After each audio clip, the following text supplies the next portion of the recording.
नमस्कार दोस्तों, मैं अजीत कुमार, आप देख रहे हैं ड्रीम टेक एजुकेशन। आज हम बात करेंगे फिजिक्स का एक चैप्टर है इलेक्ट्रिसिटी, इसके बारे में। तो देखिए, सबसे पहले अगर इलेक्ट्रिसिटी वर्ड को डिफाइन करने का कोशिश करें तो इलेक्ट्रिसिटी को लिखेंगे सर कि ये फिजिक्स का वैसा ब्रांच है जिसमें हम चार्ज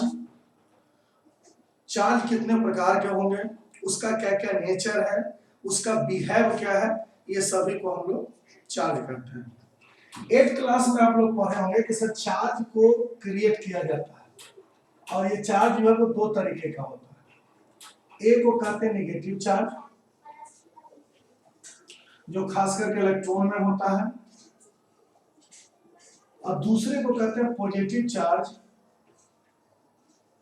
जो प्रोटॉन में होता है। ठीक, तो ये दो चार्ज हैं, एक है नेगेटिव चार्ज और एक है पॉजिटिव चार्ज। अब अगर चार्ज के कैरेक्टर की बात करें, इस चार्ज का दो प्रॉपर्टी होगा, एक तो होगा रिपल्सिव और एक होगा अट्रैक्टिव। एक होगा रिपल्सिव प्रॉपर्टी और एक होता है अट्रैक्टिव प्रॉपर्टी। अगर हम लोग रिपल्सिव प्रॉपर्टी की बात करते हैं तो रिपल्सिव प्रॉपर्टी में क्या देखने को मिलता है कि जब सेम चार्ज पॉजिटिव और पॉजिटिव या फिर नेगेटिव और नेगेटिव, जब सेम चार्ज को एक दूसरे के पास लाएंगे सर, तो ये एक दूसरे से दूर भागेगा, है ना। Same charge repel each other. Positive को अगर लाइएगा तो ये एक दूसरे से रिपेल करेगा, निगेटिव को लाएंगे तो ये एक दूसरे से रिपेल करेगा। तो इसी को हम लोग कहते हैं रिपल्सिव नेचर ऑफ चार्ज। जबकि अगर अपोजिट चार्ज को लाएं, या तो आप प्लस और माइनस को लाइए या फिर माइनस और प्लस को एक साथ लाइए, ये दोनों एक दूसरे को अपनी ओर खींचता है। ठीक, इसको कहते हैं अट्रैक्टिव नेचर। यानी क्या पता चला चार्ज के बारे में कि चार्ज के पास दो तरीके के कैरेक्टर हैं। एक को कहते हैं हम लोग रिपल्सिव कैरेक्टर और एक को कहते हैं अट्रैक्टिव कैरेक्टर। ये दो कैरेक्टर होता है किसी भी चार्ज का। अब चार्ज का जो यूनिट है ना, ये जो चार्ज है इसका अगर हम यूनिट की बात करें तो उसको कहते हैं कूलम, जिसको कि कैपिटल सी से रिप्रेजेंटेड करते हैं, कूलम। यानी लिखोगे ऐसा unit of charge is coulomb. अब देखिए यहां पे क्वेश्चन आता है सर कि डिफाइन वन कूलम, है ना, डिफाइन वन कूलम। तो लिखोगे द क्वांटिटी ऑफ चार्ज, ठीक, the quantity of charge that exert, है ना, क्वांटिटी ऑफ चार्ज की, the quantity of charge that exert a force of कितना 9 into 10 to power power 9 Newton, 9 into 10 to power 9 Newton is called 1 coulomb. ठीक, यानी 1 coulomb वो charge है जिससे हम लोग 9 into 10 to power 9 न्यूटन का फोर्स क्रिएट कर सकें। वो पूरे क्वांटिटी को हम लोग 1 कूलम का चार्ज करते हैं। आगे बात समझ में, इसी को हम लोग कहते हैं 1 कूलम ऑफ चार्ज। अब देखो, जब इससे आगे हम लोग बढ़ेंगे तो आगे बढ़ने के बाद हमको क्या दिखेगा सर कि दो तरीके के चार्ज हैं। एक है तुम्हारा प्रोटॉन है और दूसरा इलेक्ट्रॉन है। ये दोनों पर क्वांटिटी ऑफ चार्ज कितना होता है? तो देखो, अगर इलेक्ट्रॉन की बात करें तो 1.6 into 10 to power minus 19 coulomb. ठीक, 1.6 into 10 to power minus 90 coulomb negative charge होगा। ठीक, क्या होगा? Negative charge. जबकि प्रोटॉन की अगर बात करें तो 1.6 into 10 to power minus 19 positive charge होगा। ठीक, 1.6 into 10 to power minus 19 negative charge और 1.6 into 10 to power minus 19 positive charge, ये दो चार्ज होते हैं। अब आप क्या देख रहे हैं कि ये इतना ही मात्रा पॉजिटिव चार्ज का है और इतना ही मात्रा नेगेटिव चार्ज का है। इसलिए दुनिया में जितने भी चीज है वो सब इलेक्ट्रिकली क्या है, न्यूट्रल है। इलेक्ट्रिकली क्या है, न्यूट्रल है। अब देखिए कोई भी ऑब्जेक्ट नेगेटिव चार्ज कैसे क्रिएट करेगा और कोई भी ऑब्जेक्ट पॉजिटिव चार्ज कैसे क्रिएट करेगा। केमिस्ट्री में आप जानते हैं कि इलेक्ट्रॉन, प्रोटॉन और न्यूट्रॉन तीनों के कॉम्बिनेशन से कोई भी एलिमेंट बना होता है, ठीक। अब वो एलिमेंट, मान लेते हैं कि एलिमेंट को हम लोग E1 से रिप्रेजेंटेट कर दें, तो अगर E1 इलेक्ट्रॉन को लूज कर रहा है, E1 अगर इलेक्ट्रॉन को लूज कर रहा है तो ये बनाएगा हमारा पॉजिटिव चार्ज। ये क्या करेगा, पॉजिटिव चार्ज बना देगा। जैसे सोडियम एक इलेक्ट्रॉन को लूज करता है तो बना देता है क्या, सोडियम प्लस। उसी तरीके से मैग्नीशियम दो इलेक्ट्रॉन को लूज करता है सर, है ना, दो इलेक्ट्रॉन को लूज करता है तो बना देता है क्या, Mg2 प्लस। इसी तरीके से जब कोई इलेक्ट्रॉन को लूज करेगा तो वो बनाएगा पॉजिटिव चार्ज। ठीक इसके उल्टा बात करते हैं, ठीक इसके उल्टा बात करेंगे। उल्टा बात में क्या होगा कि अगर कोई एलिमेंट 2 है, ये किसी का लूज किया हुआ इलेक्ट्रॉन को एक्सेप्ट कर ले, किसी के लूज किए हुए इलेक्ट्रॉन को अगर ये एक्सेप्ट करता है तो ऐसे स्थिति में ये बनाता है नेगेटिव चार्ज। क्या करता है, नेगेटिव चार्ज करता है। कोई एलिमेंट जब किसी इलेक्ट्रॉन को लूज कर लेता है तो बनाता है पॉजिटिव चार्ज। जब उस लूज किए इलेक्ट्रॉन को कोई एलिमेंट गेन कर लेता है तो बनाता है नेगेटिव चार्ज, ठीक। जैसे कि क्लोरीन प्लस 1 इलेक्ट्रॉन को मिलाते हैं तो बना देता है Cl माइनस, ठीक। क्लोरीन प्लस 1 इलेक्ट्रॉन को जब मिलाते हैं क्या बना देता है, Cl माइनस। जबकि अगर इसको हम लोग इक्वेशनली लिखें तो लिखोगे कि सोडियम किसमें टूटता है सर, सोडियम प्लस 1 इलेक्ट्रॉन को रिलीज करता है, इस तरीके से। तो ये मेरा मोटा मोटी कंसेप्ट हो गया चार्ज के बारे में। अब देखिए चार्ज दो तरीके के होते हैं। एक चार्ज होता है अस्टेबल, एक चार्ज होता है अस्टेबल और एक चार्ज होता है अनस्टेबल। मतलब ऐसे कह सकते हैं कि एक चार्ज को आप जमा करके रख सकते हैं तो वो हो गया अस्टेबल का। एक है कि चार्ज को आप जमा नहीं कर सकते हैं, उसका नेचर है कि वो हमेशा क्या करेगा, मूव करता रहेगा। तो जो अस्टेबल चार्ज है उसको हम लोग स्टैटिक चार्ज कहते हैं और जो मूवेबल चार्ज है उसी को हम लोग कहते हैं करंट। उसी को क्या कहते हैं, करंट। तो अगर आप चाहें तो इसका स्क्रीनशॉट ले लीजिए, उसके बाद हम लोग इलेक्ट्रिक पोटेंशियल और पोटेंशियल डिफरेंस पर बात करेंगे, ठीक। चलिए स्क्रीनशॉट ले लीजिए।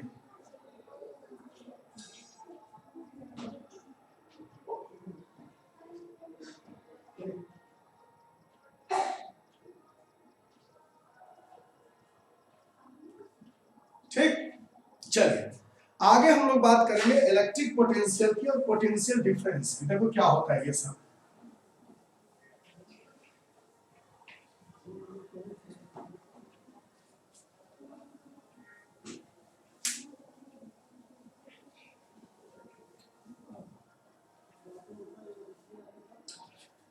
देखिए सबसे पहले बात करेंगे इलेक्ट्रिक पोटेंशियल की, ठीक। देखो इलेक्ट्रिक पोटेंशियल,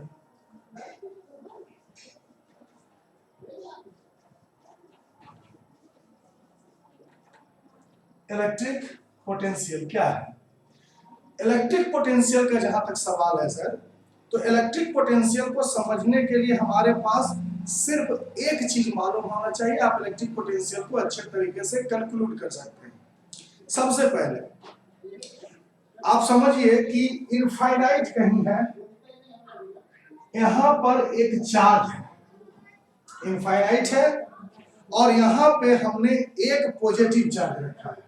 मान लीजिए यहां पे 1 पॉजिटिव चार्ज है, ठीक। अब उतना वर्क फोर्स जितना ही एक पॉजिटिव चार्ज को यहां से कैरी करके इस पॉइंट ए तक लाने में जो भी आपको फोर्स लगा, एक पॉजिटिव चार्ज को इनफाइनाइट से उठाइए और पॉइंट ए तक लाइए। इनफाइनाइट से उठा करके पॉइंट ए तक लाने में जो भी वर्क डन हुआ है उसी को हम लोग कहते हैं इलेक्ट्रिक पोटेंशियल। ठीक, यानी लिखोगे क्या, the total work done in moving a unit of positive charge from infinite to any specific point। ठीक, किसी भी एक कैरेक्टर को, एक पॉजिटिव चार्ज को जब आप इनफाइनाइट से उठाते हैं और उसको एक पॉइंट तक लाते हैं तो इसको कहते हैं पोटेंशियल, यानी इलेक्ट्रिक पोटेंशियल। और इलेक्ट्रिक पोटेंशियल का जो सिंबल है, ठीक, इसका जो सिंबल है वो है V, है ना। इलेक्ट्रिक पोटेंशियल का जो सिंबल होता है वो क्या होता है, V होता है। ठीक, अब यहीं से क्वेश्चन आएगा जिसको कहते हैं डिफाइन 1 वोल्ट। डिफाइन 1 वोल्ट, ये 1 वोल्ट वाला सिस्टम क्या है, देखिए 1 वोल्ट का मतलब होता है कि यहां से यहां तक जो आप पॉजिटिव चार्ज को ला रहे थे, इसी को साइंटिफिक तरीके से अगर आप कहें, अच्छे से एलाबोरेट कर दे, तो इसी को हम लोग 1 वोल्ट का नाम देते हैं। जैसे क्या लिखोगे, हमने क्या बताया कि इनफाइनाइट से एक पॉजिटिव चार्ज को लाने में, ए तक लाने में जो वर्क डन है उसी को कहते हैं इलेक्ट्रिक पोटेंशियल। ठीक, अब इसी को सुनिए, the total work done in moving 1 unit of positive charge from infinite to any point is called electric potential का SI यूनिट 1 वोल्ट। है बात समझ में? एक पॉजिटिव चार्ज को लाइएगा 1 वोल्ट होगा, 2 पॉजिटिव चार्ज को लाइएगा 2 वोल्ट होगा, 3 पॉजिटिव चार्ज को लाओगे 3 वोल्ट होगा, इस तरीके से।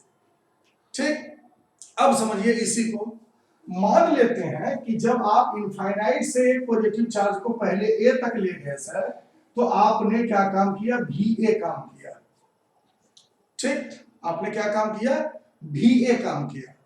फिर इसी पॉजिटिव चार्ज को पकड़िए और इसको किसी पॉइंट B तक ले गए, पॉइंट B तक ले गए और इसको हमने नाम दिया VB। पहला वर्क जो आप काम किए हैं कि एक पॉजिटिव चार्ज को इनफाइनाइट से उठा करके ए तक लाए हैं, ये VA है।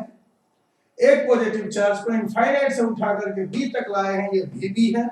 और इसी को अगर हम लिख दें कि VB minus VA is equal to होता है potential difference, the difference of 2 potential, यानी the difference of 2 electric potential is called potential difference. है बात समझ में?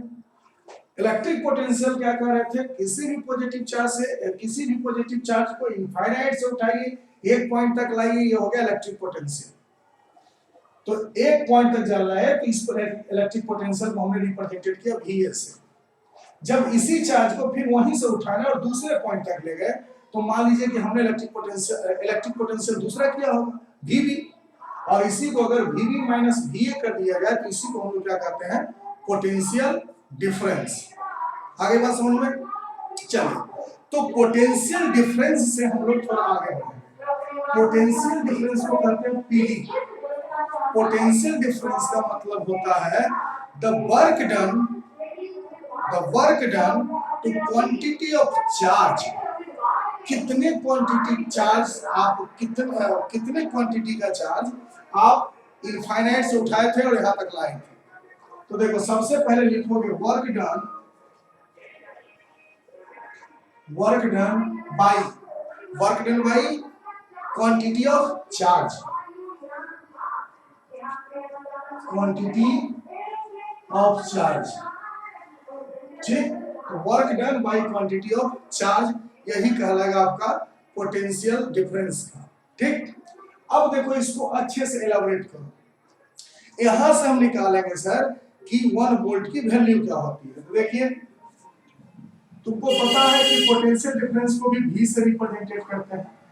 वर्क डन को लिखते हैं जूल और क्वांटिटी ऑफ चार्ज को लिखते हैं कूलम से। ठीक, तो 1 वोल्ट को यहां से कैसे डिफाइन करेंगे, लिखोगे when 1 joule of work done to carry from infinite to a specific point 1 positive charge, है ना।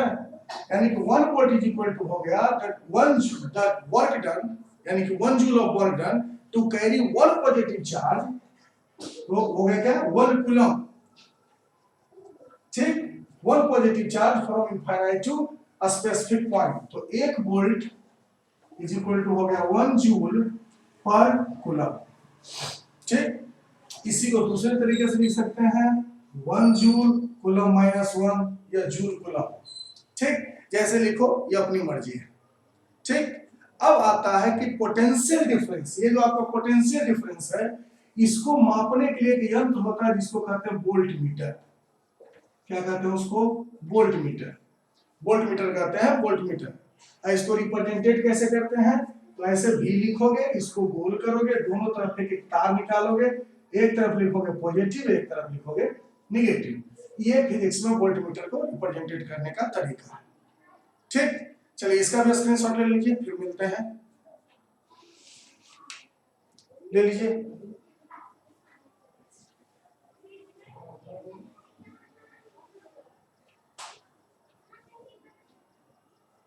ले लिए, चलिए आगे बढ़ते हैं। अभी हमको पढ़ना है कि आपके बुक में बहुत सारे इलेक्ट्रिकल कंपोनेंट्स दिए गए होंगे और उसका सिंबल दिया गया होगा, ठीक, इलेक्ट्रिकल कंपोनेंट्स दिया गया होगा और सिंबल दिया गया होगा उसका, उस पर ज्यादा हम लोग समय नहीं लगाते हैं, है ना। जैसे वायर को कैसे रिप्रेजेंटेट करते हैं, वोल्ट मीटर को कैसे करते हैं, और मीटर को कैसे करते हैं, इस तरीके से, ठीक। तो इसी को हम लोग कहेंगे इलेक्ट्रिकल कंपोनेंट्स और उसका सिंबल। तो ये आपके बुक में है, आप लोग सभी जानते होंगे, तो इस पर ज्यादा काम नहीं करना है हम लोगों को, हमें 2D पॉइंट पढ़ना है, ऐसा पढ़ना है, मेरा हमेशा से कहना रहा है कि ऐसा पढ़ो कि किसी को पढ़ा सको, ठीक। अब आइए हम लोग बात करते हैं इलेक्ट्रिक सर्किट की।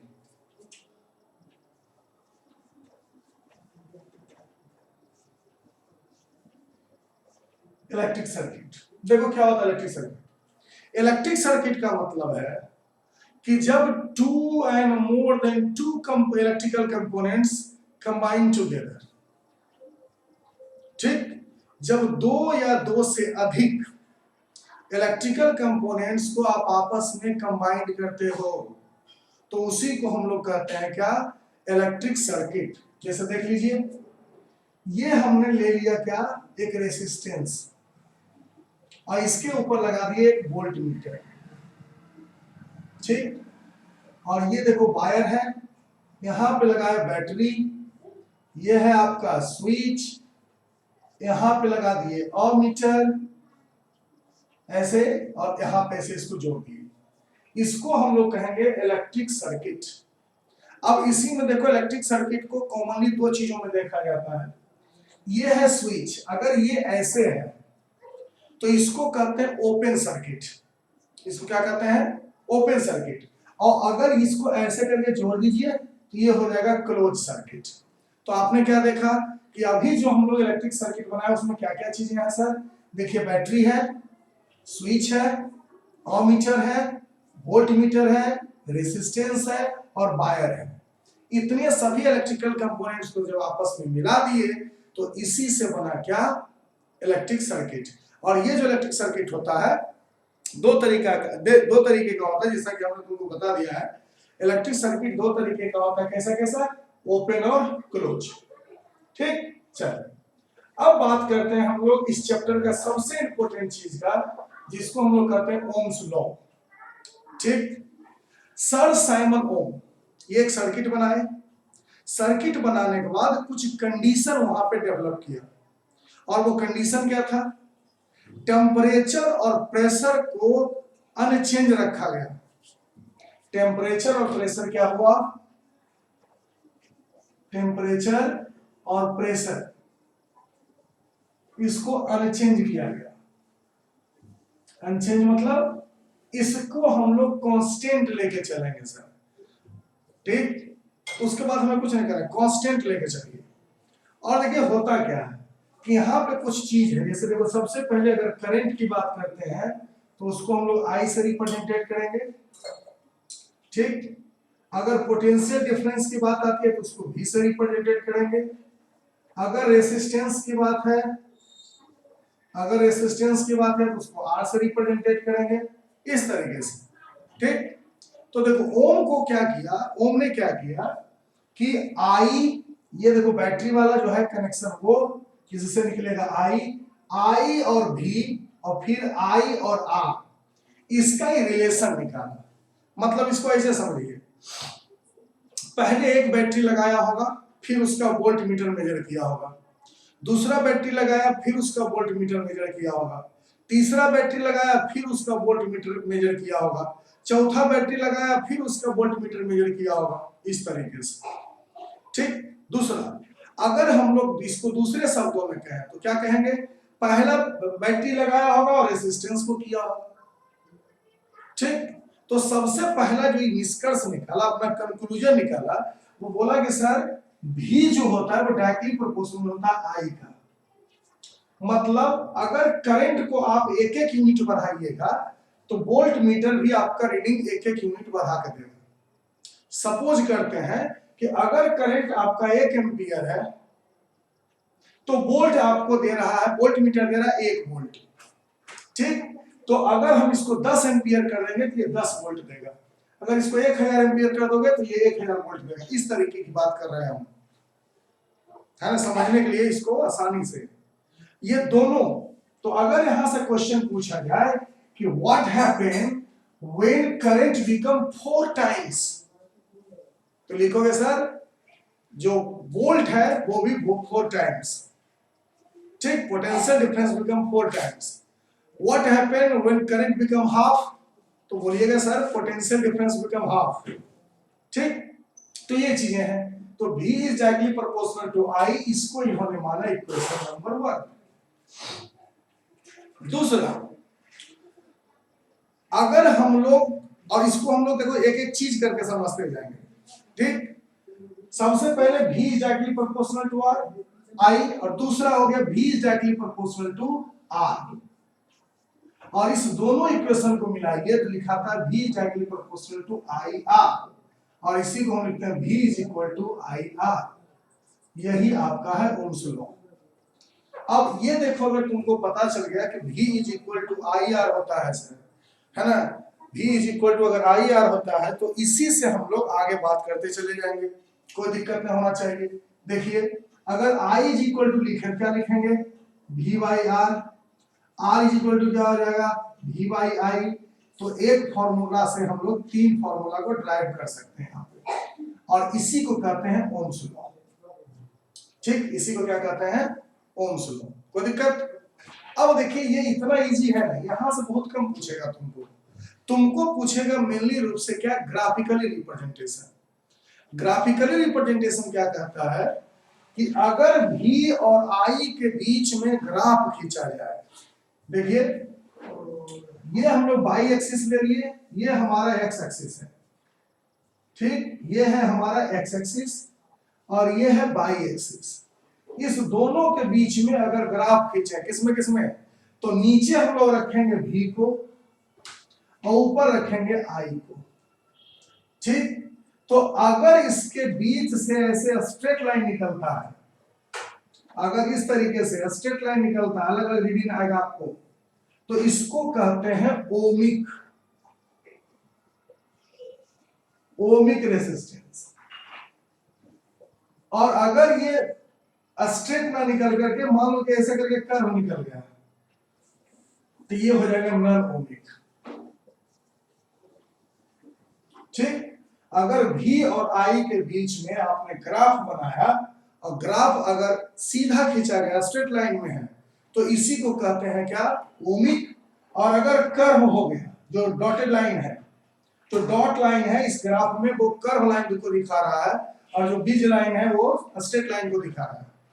तो तुमको क्या पता चलेगा कि ये ओम्स लॉ को मानता है या ओम्स लॉ को नहीं मानता। कोई दिक्कत? चलिए अब बात करते हैं रेसिस्टेंस की।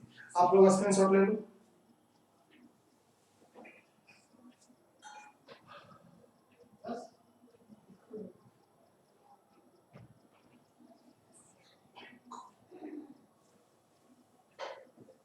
ठीक, कर लिए? चलिए आगे बढ़ते हैं।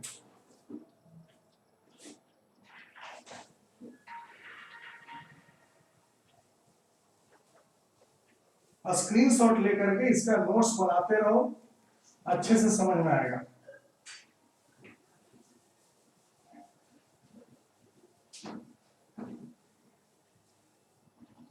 ठीक, चलिए आगे बढ़ते हैं। सबसे पहले बात करते हैं रेसिस्टेंस की।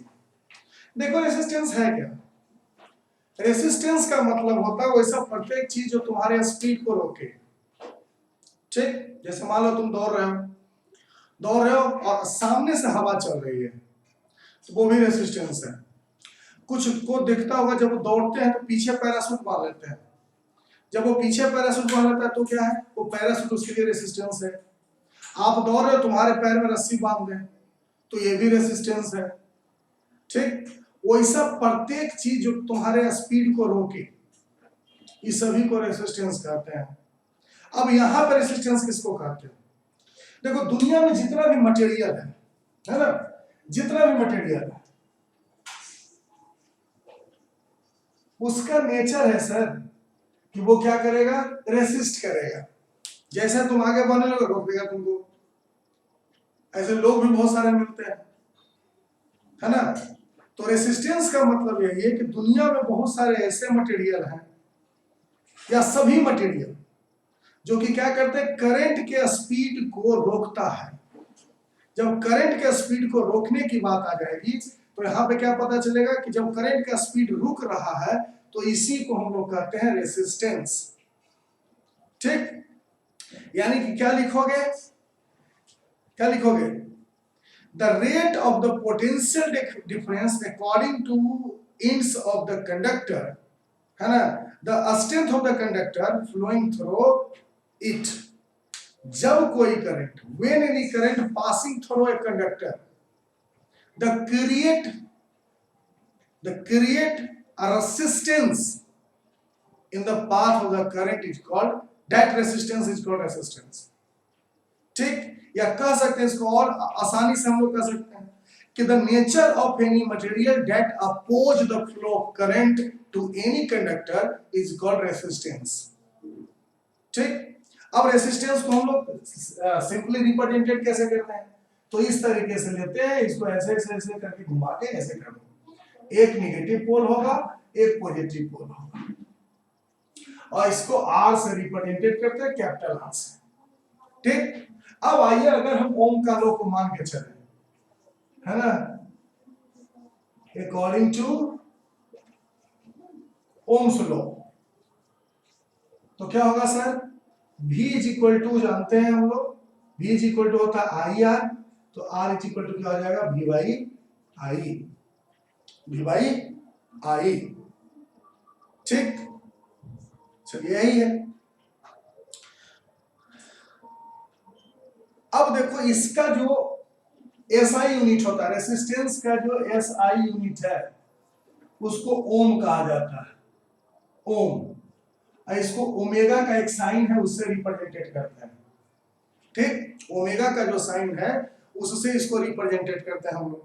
तो अब टर्म आएगा कि सर ओमेगा का साइन है, तो बताइए कि 1 ओम किसको कहेंगे। तो देखिए तुम जानते हो कि R इज इक्वल टू होता है V बाई आई। V है तुम्हारा पोटेंशियल डिफरेंस, और पोटेंशियल डिफरेंस का SI यूनिट होता है वोल्ट। क्या है, वोल्ट। बाई आई का मतलब क्या होता है, करंट। करंट का मतलब एम्पियर होगा ना, करंट का मतलब एम्पियर, तो लिखिए एम्पियर। यानी कि 1 ओम इज इक्वल टू होता है 1 वोल्ट बाई 1 एम्पियर। ठीक, 1 ओम इज इक्वल टू होता है 1 वोल्ट बाई 1 एम्पियर। यानी 1 ओम कंडक्टर का मतलब, 1 ओम का मतलब क्या हो गया, 1 ohm मतलब a conductor of 1 ampere flow through any conductor when the potential difference of that conductor is 1 across the ends 1। 1 ampere का मतलब 1 वोल्ट का मतलब हो गया, सॉरी 1 ओम का मतलब हो गया 1 वोल्ट बाय 1 एम्पियर।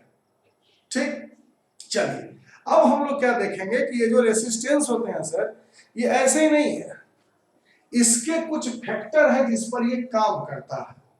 ठीक, ये जो रेसिस्टेंस है किसी का, वो अपने कुछ फैक्टर पर काम करते हैं, कोई तार का रेसिस्टेंस कितना होगा, ये अलग अलग फैक्टर है। तो सबसे पहला जो होता है वो होता है R is directly proportional to L। L का मतलब यहाँ पे है लेंथ ऑफ वायर के नाम से,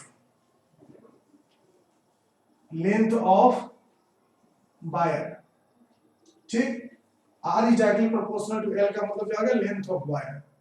जितनी लंबी होगी तार, तार जितना लंबा रखोगे रेसिस्टेंस आपका उतना ज्यादा होगा सर। तार जितना लंबा होगा रेसिस्टेंस उतना ज्यादा होगा, ठीक। यही कहता है R is directly proportional to L का मतलब। दूसरा होता है R is inversely proportional to cross section area. इसको हम लोग कहते हैं thickness of wire, thickness of wire. Thickness of wire का मतलब तार जितना मोटा होगा रेसिस्टेंस उतना कम होगा, तार जितना मोटा होगा रेसिस्टेंस उतना कम होगा, ठीक। तो तार जितना मोटा लोगे रेसिस्टेंस उतना कम होगा, इसका मतलब क्या है। अब देखो इस दोनों से ऐसे कभी क्वेश्चन पूछेगा what happen when the length of wire become 4 times, तो अगर रेसिस्टेंस बिकम 4 टाइम्स। जब पूछा जाएगा what happen when the length of wire become half, तो रेसिस्टेंस बिकम हाफ। इसमें उल्टा होगा, what happen when the cross section of area या thickness of wire get double, resistance become half. और half अगर कर देंगे तो रेसिस्टेंस बिकम डबल, ऐसे करके, ठीक। चलिए तीसरा जो होता है सर, तीसरा जो होता है उसको हम लोग कहते हैं R is directly proportional to T, जहां पे T इज इक्वल टू है टेंपरेचर। जितनी ज्यादा गर्मी होगी रेसिस्टेंस उतना ज्यादा होगा, जितना ज्यादा गर्मी होगा रेसिस्टेंस उतना ज्यादा होगा, टेंपरेचर का मतलब यही है, ठीक। तो R is directly proportional to L, R is inversely proportional to 1 by cross section area और R is directly proportional to T। ये तीन तरीके से इस तीन में फैक्टर पर हम लोग बात करेंगे। एक और होता है नेचर ऑफ मटेरियल, तो वो तो अलग चीज है। यहीं से एक टर्म यूज होता है जिसको कहते हैं स्पेसिफिक रेसिस्टेंस, या इसी को कहते हैं रेसिस्टिविटी। इसको क्या कहते हैं, रेसिस्टिविटी। तब देखिए सबसे पहले रेसिस्टिविटी को समझने का कोशिश करेंगे। देखो रेसिस्टिविटी का मतलब है कि कोई भी एक मटेरियल लीजिए, कोई भी एक मटेरियल लीजिए, है ना, और या तो वो किस शेप में हो, क्यूब के शेप में हो 1 यूनिट का, या फिर सिलेंड्रिकल कंडक्टर हो जिसका कि क्रॉस सेक्शन 1 मीटर स्क्वायर का होना चाहिए, और वो जितना ज्यादा रेसिस्टेंस क्रिएट करेगा उसी को कहते हैं स्पेसिफिक रेसिस्टेंस या रेसिस्टिविटी। यानी क्या लिखोगे, resistivity is defined as the resistance offered by a cube of the material of size 1 metre cube when current flow through it. ऐसे समझिए इसको, आप एक क्यूब बनाइए,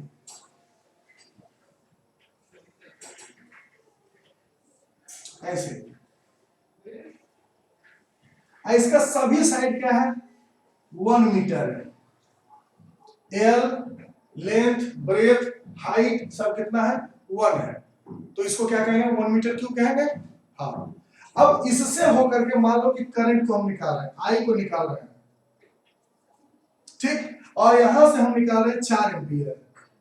4 एम्पियर करंट को इसमें डालते हैं, और जब करंट यहां से निकलती है तो सर तो हमको 3.5 एम्पियर ही मिलती है।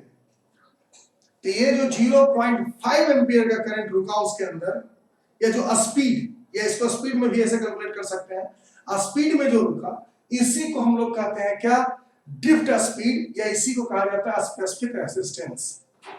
इसी को दूसरे शब्दों में समझ सकते हो कि एक सिलेंडर ले लीजिए, ऐसे करके,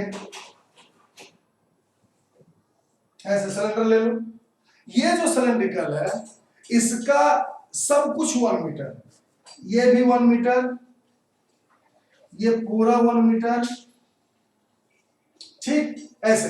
अब ये जितना रेसिस्टेंस क्रिएट करेगा वही कहलाएगा स्पेसिफिक रेसिस्टेंस। आई बात समझ में। और यहां से दो पॉइंट को पकड़ना है हमको। एक R is directly proportional to L और दूसरा R is directly proportional to 1 by cross section area. इस दोनों को अगर मल्टीप्लाई कर दें, इस दोनों को अगर मल्टीप्लाई कर दें तो क्या होगा, R is directly proportional to L by A। और जब डायरेक्टली प्रोपोर्शनल को हटाते हैं तो कुछ ना कुछ आप वहां पे डालते हैं कांस्टेंट। तो यहां पे जो कांस्टेंट लेंगे उसको हम लोग कहते हैं rho, rho L by A, rho L by A। और ये जो रो होगा, ये जो रो होगा इसी को हम लोग कहते हैं स्पेसिफिक रेसिस्टेंस का वैल्यू होगा कांस्टेंट के लिए। ठीक, आगे बढ़िए। अगर हम लोग इस रो बाई एल ए से चले तो रो इज इक्वल टू क्या हो जाएगा सर, है ना, रो इज इक्वल टू क्या हो जाएगा, सॉरी अरे देखो R is equal to rho L by A. ठीक, इस तरह से इसको हटाए, यहाँ पे ये डालना है ना, इसके बदले हम लोग रो डालें। अब अगर हम लोग रो का वैल्यू निकालें क्या हो जाएगा, R A by L, R A by L होगा ना जी, तो बोलता नहीं। ठीक, अब इसी से हम इसी फॉर्मूला से निकालेंगे कि आगे चल के इसको और क्या पढ़ेंगे सर, यही तो कहलाता है रेसिस्टिविटी। और इसकी अगर यूनिट की बात करो तो देखो रो इज इक्वल टू रेसिस्टेंस है, ये ओम हो जाएगा, एरिया है तो मीटर स्क्वायर हो जाएगा, लेंथ है तो मीटर हो जाएगा, मीटर स्क्वायर घटा रो का क्या आया, ओम मीटर। तो यही हमारा हो गया रेसिस्टिविटी के लिए, है ना, what is the SI unit of resistivity, ohm metre. आई बात समझ में। अब इस रेसिस्टिविटी के आधार पर हम लोग क्या करेंगे, किसी भी मटेरियल के नेचर को समझ सकते हैं। सबसे पहले अगर रेसिस्टिविटी, अगर तुम्हारा रो बहुत ज्यादा है, रो बहुत कम है, तो क्या क्या होगा सर, अगर रो ज्यादा है यानी कि इंसुलेटर है, वो ऑब्जेक्ट क्या है, इंसुलेटर है। अगर रो कम है मतलब कंडक्टर है, और अगर किसी कंडीशन में हम लोग रो इज इक्वल टू 0 मान लें, रो इज इक्वल टू 0 मान लें, तो इसको हम लोग कहते हैं सुपर कंडक्टर। क्या होता है, सुपर कंडक्टर। ठीक, अब हमारा जो ह्यूमन बॉडी है ना, ये जो ह्यूमन बॉडी है सर, इसकी भी रेसिस्टिविटी है, कितनी है, कमेंट सेक्शन में लिखो what is the resistivity of human body. तो वो कितना है, 2.5 मिली एम्पियर, 2.5 मिली एम्पियर। ठीक, चलिए 2.5 है, 25 मिली एम्पियर है, सॉरी, है ना। ठीक, चलिए स्क्रीनशॉट ले लीजिए, इसके बाद हम कॉम्बिनेशन ऑफ रेसिस्टेंस पर बात करेंगे।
ठीक, चलिए सबसे पहले कॉम्बिनेशन ऑफ रेसिस्टेंस की बात करो। तो देखिए कॉम्बिनेशन को अगर हम समझे तो दो तरीके का होगा सर। ठीक, कॉम्बिनेशन को समझे तो दो तरीके का होगा, एक को कहते हैं सीरीज वाइज, एक को कहते हैं सीरीज वाइज, और एक को कहते हैं पैरेलल वाइज। ठीक, देखो सीरीज वाइज में क्या है कि पहले का नेगेटिव पहले का निगेटिव दूसरे के पॉजिटिव के साथ, या इसको उल्टा भी बोल सकते हो। पहला जो रेसिस्टेंस है उसका निगेटिव दूसरे का रेसिस्टेंस के पॉजिटिव के साथ, यानी हमेशा एंटी पोल होगा। अगर इसको निगेटिव मान लो तो इसको पॉजिटिव मानोगे, इसको निगेटिव मानोगे, इसको पॉजिटिव मानोगे, या इसको अगर पॉजिटिव मान लीजिए तो ये आपका निगेटिव हो गया, ये पॉजिटिव हो गया, ये निगेटिव हो गया। यानी जब भी रेसिस्टेंस का कॉम्बिनेशन, जब भी दो रेसिस्टेंस को जोड़ोगे तो वो क्या होगा, एंटी पोल से जुड़ेगा। पैरेलल वाइज में क्या है सर, सेम पोल से जोड़ते हैं हम लोग, सभी निगेटिव को एक जगह, सभी पॉजिटिव को एक जगह। ठीक, तो इसी तरीके से इसको समझेंगे। देखिए सबसे पहले बात करेंगे सीरीज वाइज कॉम्बिनेशन की। सीरीज वाइज कॉम्बिनेशन में हमने क्या देखा है कि पहले का निगेटिव दूसरे का पॉजिटिव, दूसरे का निगेटिव तीसरे का पॉजिटिव, इस तरीके से। देखिए ये एक रेसिस्टेंस है, दूसरा रेसिस्टेंस ये है, तीसरा रेसिस्टेंस ये है, यहाँ पे जुड़ा हुआ है। ठीक, इसको इस तरीके से ऐसे करके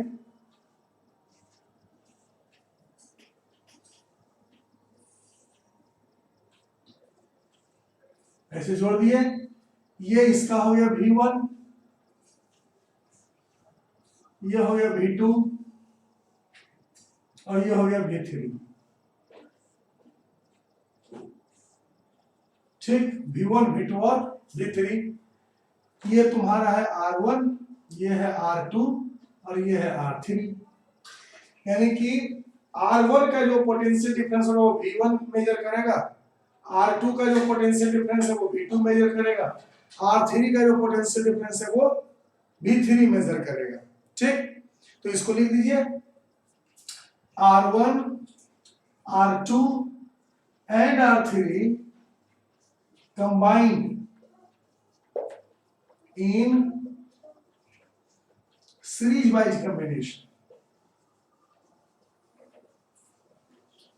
क्या है सर, R1, R2 और R3 combined in series wise combination। ठीक, V1 R1 का, V2 R2 का, V3 R3 का, ऐसे करके। I जो है वो करंट है, V जो है वो पोटेंशियल डिफरेंस है, बहुत पहले बता चुके हैं, और R जो है वो रेसिस्टेंस है। R क्या है, रेसिस्टेंस है। तो अब देखो क्या कहें, अगर टोटल पोटेंशियल डिफरेंस अगर हमको निकालना हो, V क्या लिखोगे, V1 plus V2 plus V3, ऐसे ऐसे करते करते करते जितना होगा सब। अब चूंकि 3 ही है तो हम लोग आगे से 3 ही लिखेंगे। ठीक, ऐसे निकलेगा ना।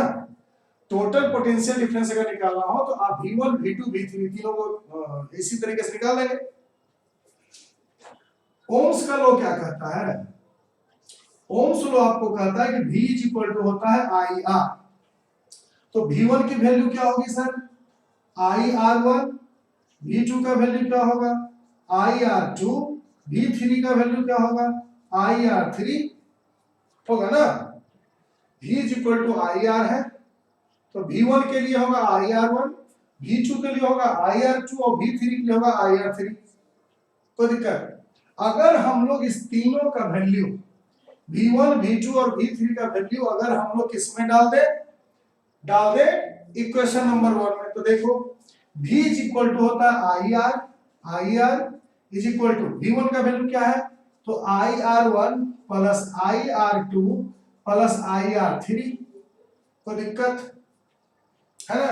अब देखिए I सब में है तो IR is equal to I सब में कॉमन है, इसको लिख दो R1 plus R2 plus R3, I cancel हो गया, सीरीज वाइज में जोड़े हुए थे तो इसको लिखेंगे RS और ये हो जाएगा R1 plus R2 plus R3।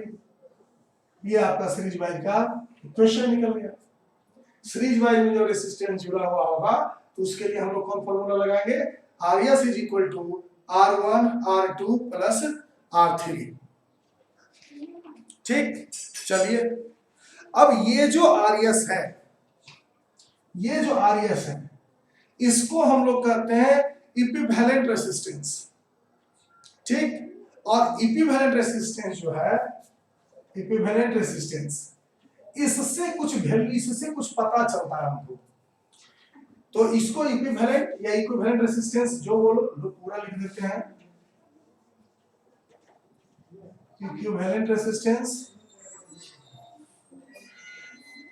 अब इक्विवेलेंट रेसिस्टेंस हमेशा क्या होगा, लिखोगे सर कि equivalent resistance is always more than the value of any specific resistor।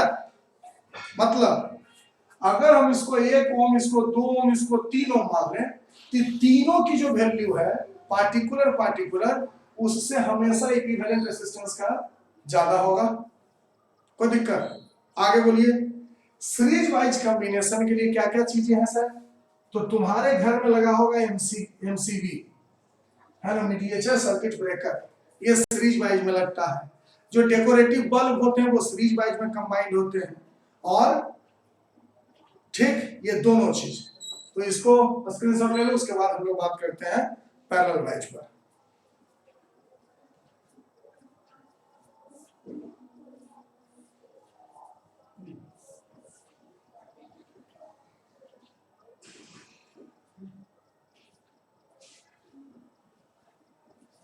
ठीक, चलो इसके बाद बात करते हैं हम लोग किसका, पैरेलल वाइज कॉम्बिनेशन, यही ना। चलिए देखिए,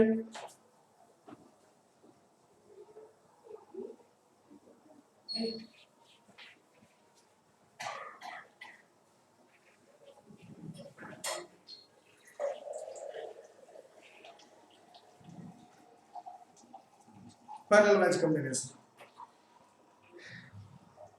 पैरेलल वाइज कॉम्बिनेशन क्या करता है कि रेसिस्टेंस लेना है सर इस तरीके से, और सब के निगेटिव को एक साथ जोड़ दीजिए, और सब के पॉजिटिव को एक साथ जोड़ दीजिए। ठीक, यहां से बाहर निकालिए, यहां से बाहर निकालिए, इसको इस तरीके से सजा दो।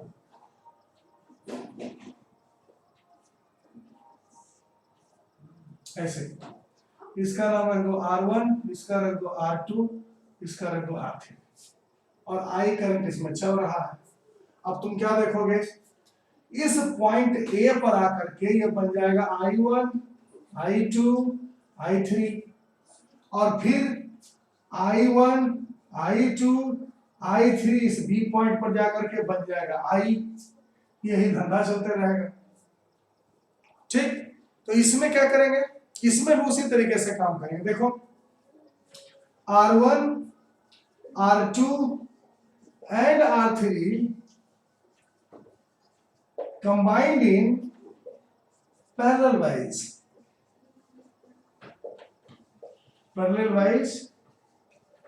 combination, R1, R2 and R3 combined in parallel wise combination। ठीक, और अगर R1, R2, R3 combined parallel wise combination में है सर, ठीक, तो टोटल करंट की अगर हम बात कर रहे हैं, टोटल करंट, इसको क्या लिखेंगे, the combination of I1 plus I2 plus I3। इसको हम ऐसे भी लिख सकते हैं, टोटल करंट अगर I है तो I1 plus I2 plus I3, ये आपका हो गया इक्वेशन नंबर 1। उसी तरीके से जितने वायर होंगे, 4, 5, 7, 8, 10 जितना होगा। ठीक, अब देखो, अब ओम्स का नियम क्या कहता है, ओम्स लॉ कहता है सर कि V इज इक्वल टू होता है IR, तो I इज इक्वल टू हो जाएगा V बाई R, होगा ना, V बाई R। तो देखो I1 की वैल्यू क्या हो जाएगी, V बाई R1, I2 का वैल्यू क्या हो जाएगा, V बाई R2, और I3 का वैल्यू क्या हो जाएगा, V बाई R3, ऐसे करके। और I1, I2, I3 तीनों का वैल्यू सब्स्टिट्यूट करेंगे पॉइंट नंबर 1 में, इक्वेशन नंबर 1 में। तो देखो I का वैल्यू क्या है, V बाई R, तो देखो V by R is equal to V by R1 plus V by R2 plus V by R3। और देखो सब में V कॉमन है, तो 1 by R1 plus 1 by R2 plus 1 by R3 ले लेंगे, और इधर हो गया V बाई R, भी हो जाएगा कैंसिल आपका, तो 1/r is equal to 1/r1 plus 1/r2 plus 1/r3, यही होगा। देखो 1/rp is equal to 1/r1 plus 1/r2 plus 1/r3, ये पैरेलल वाइज के लिए हो गया। ठीक, ये पैरेलल वाइज के लिए हो गया। क्या लिखोगे? The value of equivalent resistance is always larger than the value smaller than the value of any specific resistor। उसमें बताए थे कि सब रेसिस्टर की जितनी उसकी पर्सनल वैल्यू है सर, उससे ज्यादा वैल्यू हमेशा किसका होगा? इक्विवेलेंट रेसिस्टेंस का। यहां पे क्या होगा? कम होगा। ठीक, और इक्विवेलेंट रेसिस्टेंस जो है इसमें क्या क्या करेंगे? तो देखो जो घर का वायरिंग होता है वो पैरेलल वाइज में होता है। ठीक, घर का वायरिंग हमेशा क्या होता है? Parallel wise. अब यहां पे एक चीज देखेंगे कि जब दो रेसिस्टेंस पैरेलल वाइज में जुड़ा हुआ हो तब क्या करेंगे हम लोग? देखो दो रेसिस्टेंस जुड़ा हुआ है R1 और R2, तो क्या लिखोगे कि 1/Rp इज इक्वल टू होता है 1/R1 plus 1/R2। R1 R2 का एलसीएम होता है R1 R2 और यहां हो जाएगा R2 plus R1। 1/Rp is equal to, तो अगर Rp इज इक्वल टू कहे तब ऊपर चला जाएगा R1 R2 by R2 plus R1। कोई दिक्कत? तो ये अपना हो गया टू रेसिस्टेंस का। इस पर से बहुत सारे कंबाइंड रेसिस्टेंस की बात आती है ना? उसमें पिक्चर वगैरह आपको दे दिया जाएगा और बोलेगा कि इक्विवेलेंट रेसिस्टेंस कैलकुलेट कीजिए। जैसे देखो एक एग्जांपल दे देते हैं तुमको, इस तरीके से पिक्चर दे दिया जाएगा,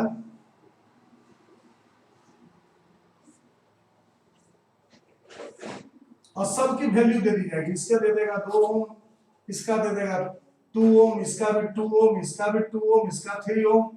अब बोलेगा सर ऐसे करके पिक्चर दिया गया है, फाइंड द इक्विवेलेंट रेसिस्टेंस, है ना? तो इस तरीके के वीडियो के लिए, मैंने इस तरीके के क्वेश्चंस के लिए मैं बहुत जल्द तुमको दूसरा वीडियो डालूंगा, उसको आप जरूर देखें। मेरे वीडियो को ज्यादा से ज्यादा लोगों तक शेयर करें, है ना? ज्यादा से ज्यादा लोगों तक शेयर करें, कोशिश करें कि जितना ज्यादा लोग इससे जुड़ सकें, इसका फायदा ले सकें, उसे आप शेयर करें। धन्यवाद, आज का क्लास यहीं तक। अगर आपको मेरा वीडियो अच्छा लगता हो, मेरा एफर्ट अच्छा लगता हो, तो इस वीडियो को अपने दोस्तों के साथ शेयर करो। Thank you. मैं हूं अजीत कुमार, साइन ऑफ।